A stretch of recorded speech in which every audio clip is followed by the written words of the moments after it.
Here is the most brutal way I can possibly describe this match. Jude Bellingham, who has won literally nothing this season, is going head-to-head on Saturday against Kylian Mbappe, who has also won literally nothing this season. And the prize for whoever wins this game is also technically nothing. No trophy, no World Cup final. Just a bronze medal and bragging rights nobody actually wants. And yet, somehow this fixture might still be one of the most stacked lineups you will see outside of an actual final. Mbappe, Kane, Bellingham, Dembele, Olise, all in one stadium, all playing for a prize that both managers have already admitted their players do not even want. Let's break down exactly what's coming in Miami. France come in ranked 3rd in the world, England 4th. The winner walks away with 3rd place at this World Cup. The loser closes their tournament with back-to-back defeats to end the summer. Until Tuesday, honestly, a lot of people had France down as the best team left in this entire tournament. They cruised past Sweden 3-0 in the round of 32, ground out Paraguay in a tighter round of 16 tie, then absolutely handled Morocco 2-0 in the quarter-final. Before their semi-final, France had won every single match at this World Cup and outscored their opponents 16 goals to 2. Mbappe had 8 goals and 3 assists. Michael Olise was running the tournament with a tournament-high 5 assists, and even their midfield, supposedly a weakness coming in, was firing. Then they ran into Spain. It fell apart completely. Their attack didn't function. William Saliba went off injured before halftime. Lucas Digne got absolutely torched by Lamine Yamal all night, and the 2-0 scoreline actually flattered them. England's road was far messier, but somehow more dramatic. A 4-2 opening win over Croatia, a flat goalless draw with Ghana, then a group win over Panama to top their group anyway. They needed a Kane second half double just to beat DR Congo in the round of 32. They survived a genuine battle at altitude in Mexico City, a Bellingham brace and a Kane penalty getting them past the co-hosts 3-2.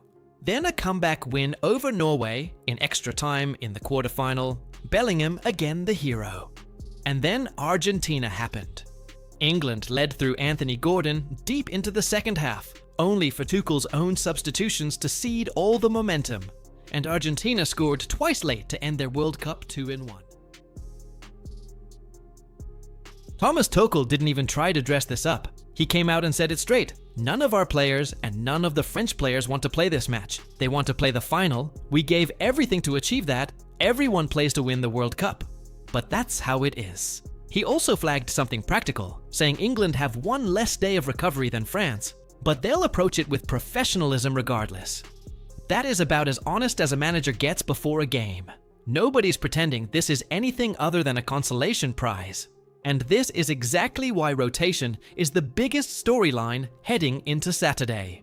Neither Deschamps nor Tuchel have much reason to risk their most exhausted stars in a match with genuinely nothing riding on it beyond pride. Kobbie Mainoo hasn't played a single minute this entire tournament for England. Ollie Watkins and Ivan Toney have barely touched the ball. Eberechi Eze has barely had a look in either. Declan Rice has been carrying Knox the whole way through. And Kane looked physically finished by the end of the Argentina game, so don't be shocked if both of them are rested completely.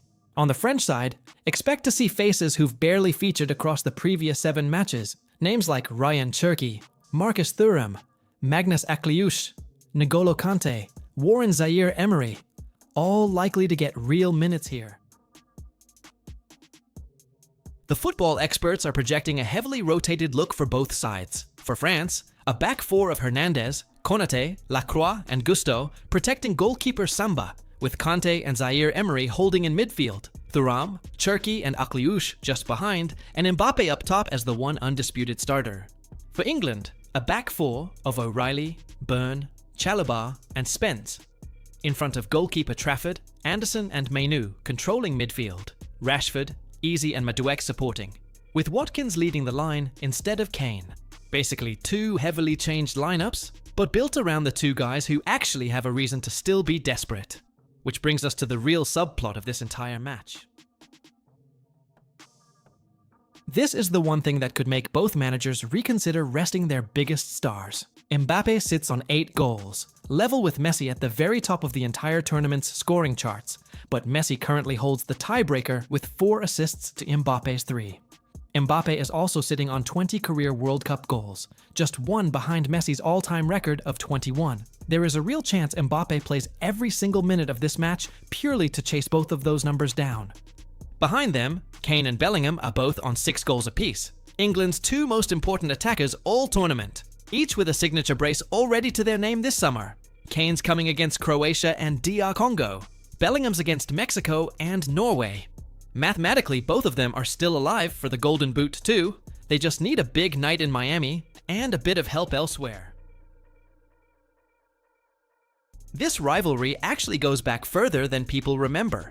England beat France 2-0 on their way to winning it all in 1966. They beat them again in 1982, when Brian Robson scored after just 27 seconds, one of the fastest goals in World Cup history. But recent history has been brutally one-sided the other way.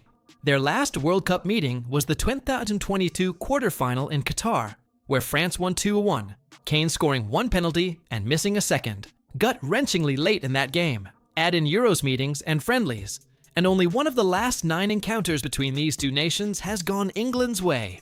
A friendly all the way back in 2015. France have simply owned this fixture for the better part of a decade. Here's something worth knowing before kickoff. Every single one of the Athletics writers picked France to win this. Not one dissenting voice.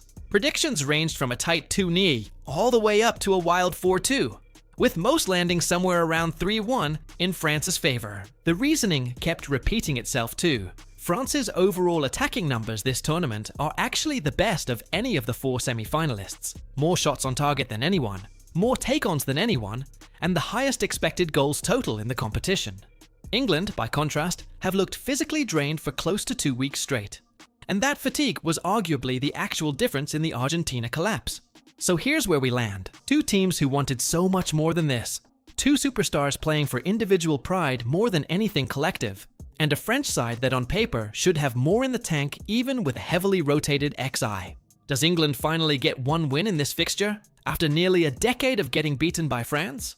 Or does Mbappe use this meaningless match to make it very personal against the Golden Boot race? Comment your score prediction right now, and tell me honestly, do you think Bellingham and Kane can send England home with something to actually celebrate?